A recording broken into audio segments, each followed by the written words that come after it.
Sleep is an important part of any healthy lifestyle change, and today we're talking all about sleep and intermittent fasting. We're going to be diving into the science of how a bad night's sleep leads to cravings and what you can do to outsmart your body the next day. We're going to go over 6 effective strategies to help you get better sleep tonight, and we're going to go over some simple ways where you can optimize your sleep environment now. Sleep is so important when you're making healthier choices and supporting your body, especially during intermittent fasting. We've got a lot of great content to cover today, so let's get started. So in this video, we're chatting all about the link between intermittent fasting, sleep, and the keys to a better slumber, the science behind how a bad night's sleep leads to cravings, and what you can do to avoid this trap. We're going to discuss 6 effective strategies to help you get better sleep and simple ways to help you optimize your sleep environment now. Studies show that intermittent fasting can improve the quality of your sleep by reinforcing your circadian rhythms. These rhythms manage a host of biological functions like appetite, metabolism, even your sleep-wake cycle. Food is also a powerful second circadian time cue. Following set meal schedules, as we do with intermittent fasting, can help reinforce those natural circadian rhythms. HGH is produced during sleep, and it helps burn fat, restore muscle, and repair things on a cellular level. So fasting also increases the production of something called orexin A, which is a neurotransmitter tied to alertness. Specifically, people who fast and practice intermittent fasting have lower orexin A levels at night, meaning they are less alert, which is a good thing so we can sleep. These people enjoy more restful sleep and wake up feeling more refreshed and restored after sleeping with more energy and better focus. The positive effects of intermittent fasting on sleep can appear in as little as 1 week. In a recent study, participants reported their sleep quality improved on several levels after just a single week of intermittent fasting. They were less likely to wake up during the night, they moved less as they slept, and their sleep was reported to be more restful. They also spent more time in rapid eye movement sleep, the REM stage of sleep. This stage of sleep is responsible for emotional and mental processing. So overall, they reported better sleep quality, better mood, and better focus the next day. After one single night of bad sleep, leptin, our appetite-suppressing hormone, decreases, which causes hunger to increase. Cortisol, our stress hormone, increases, which also stimulates your appetite. So in just one night of sleep deprivation, we have an increase in our overall hunger, and this leads to cravings of both sugar and fat. Getting inadequate sleep causes you to crave unhealthy, calorie-dense foods the next day. Maybe you had to stop and grab a sugary latte or opted for a high-carbohydrate breakfast to make it through the morning. Or maybe you hit a midday slump and want a high-calorie snack or a sweet treat from the vending machine to make it through your afternoon. So why is it that the fewer hours of sleep we get, the greater number of cravings for high-calorie, high-fat, unhealthy foods? Sleep restriction increases the brain's neuronal response to unhealthy food. In the presence of unhealthy foods, or when we're even exposed to photos of these types of foods, a lack of sleep will predictably activate the pleasure center of the brain, leading to poor food choices throughout the day. So what does the research say about this? A recent study looked at 2 different groups of people who slept for 4 hours or 9 hours in a 5-day period. People in the group that only slept for 4 hours showed increased activity in the pleasure centers of their brain when they were just simply shown pictures of unhealthy foods, things like pizza, donuts, and candy. The craving centers were highly stimulated by just the photos of food. They also found that the cravings in the pleasure centers were also stimulated in the presence of unhealthy food choices. So this means that sacrificing your sleep could lead to poorer food choices the next day. But there's another force at work, and it has to do with your nose. What makes our brain respond differently that causes us to eat differently after a sleepless night? So blame it on the nose, the olfactory system. So the first way affects the piriform cortex. Your nose tends to go into hyperdrive, sharpening its sensitivity to food odors and food input so the brain can better differentiate between food and non-food smells.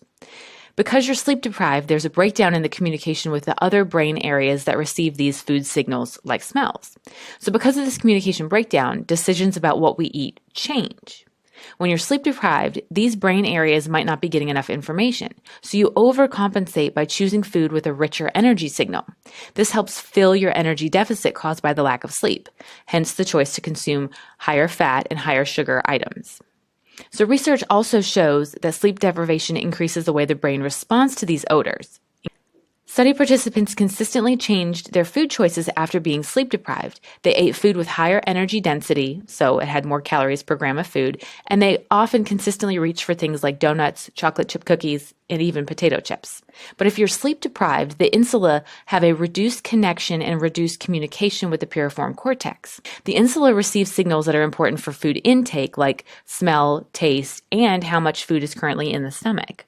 When the piriform cortex does not properly communicate with the insula, people start eating more energy-dense food. They have less signals to stop, or they have less signals that their stomach is getting full.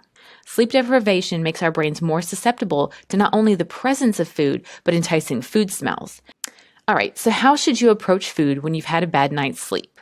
The simple answer is more protein. When you've been sleep deprived, you should make 2 simple dietary changes. First, focus on a high-protein meal as you break your fast. Try a plant-based protein smoothie, eggs with veggies, but don't grab a bagel or a donut. Plan ahead so if you know that you didn't sleep well the previous night, you can make the right food choices. You also want to keep a steady flow of protein coming in throughout the day and throughout your eating window.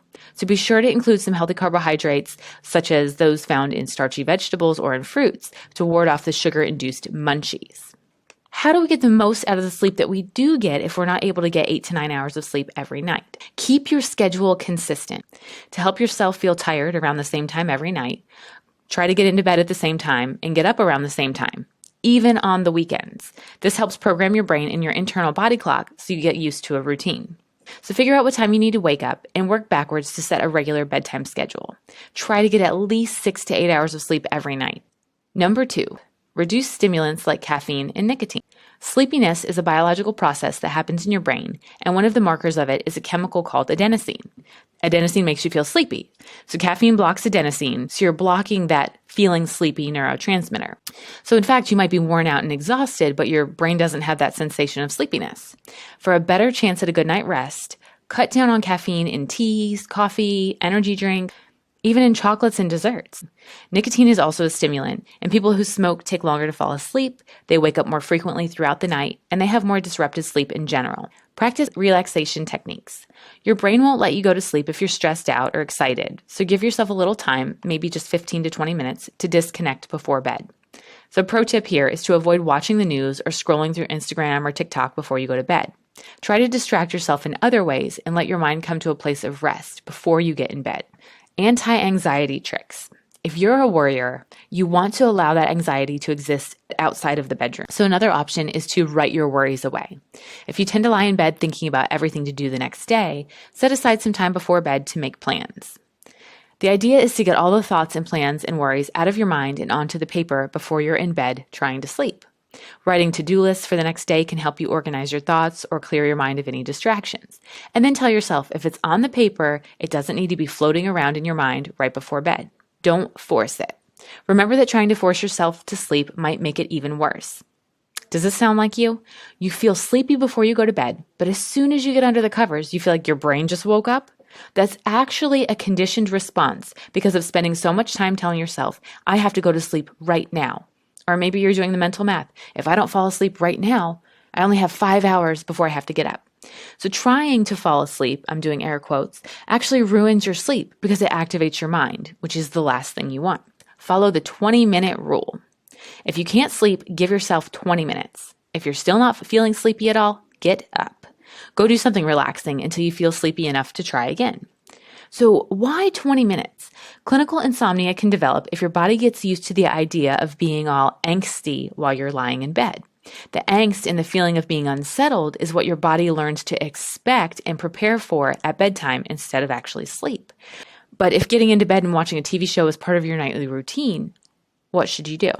All right, so scientists say you can watch your TV, but don't turn on all the lights. And be sure to only watch things that you've seen before so you don't give your brain extra work to do. Reruns are entertaining and funny, but there's also nothing new to see. But be sure to use the TV's sleep timer to avoid getting sucked into another episode. So the top tips to help with better sleep. You want to keep a consistent schedule. Cut out caffeine and other stimulants, such as nicotine. Practice regular relaxation techniques. You want to learn to control your anxiety or just remove it from the bedroom. Definitely don't force sleep because you can't. And finally is to follow the 20-minute rule. Let's optimize your sleep environment. Your bedroom should be a place of rest and sleep. Ideally, your bedroom should be peaceful. It should be quiet. If it's not, consider a white noise machine or a fan or simply sleeping with earplugs. It should be dark, so you might want to invest in some blackout curtains or just curtains of any kind that might block out as much light as possible. Temperature-wise, it should be a bit cool. The ideal temperature range is anywhere between 60 and 67 degrees. The quality of your bedding and your covers can make a huge difference in your sleep quality. If you have heavy covers that trap in the body heat, this can actually make you more restless. All right, so your ideal sleeping environment should also be clutter-free.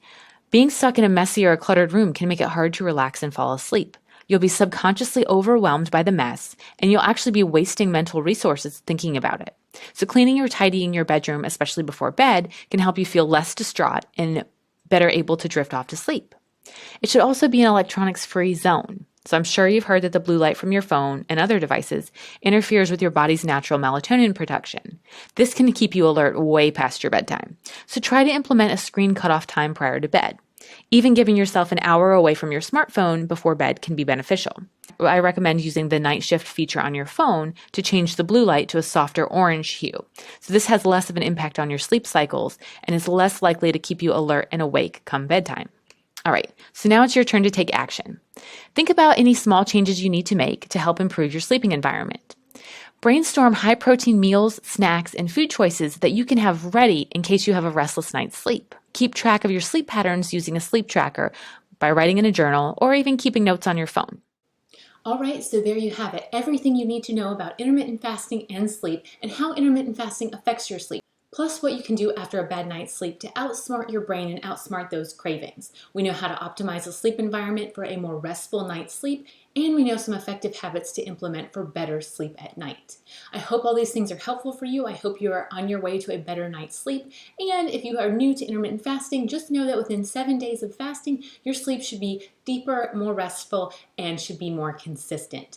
As always, if you have any comments or questions, please leave them down below. And if you like my content, please give it a big thumbs up so I can help it to spread to more people. I will leave another amazing video that I think you should watch right here. Aww.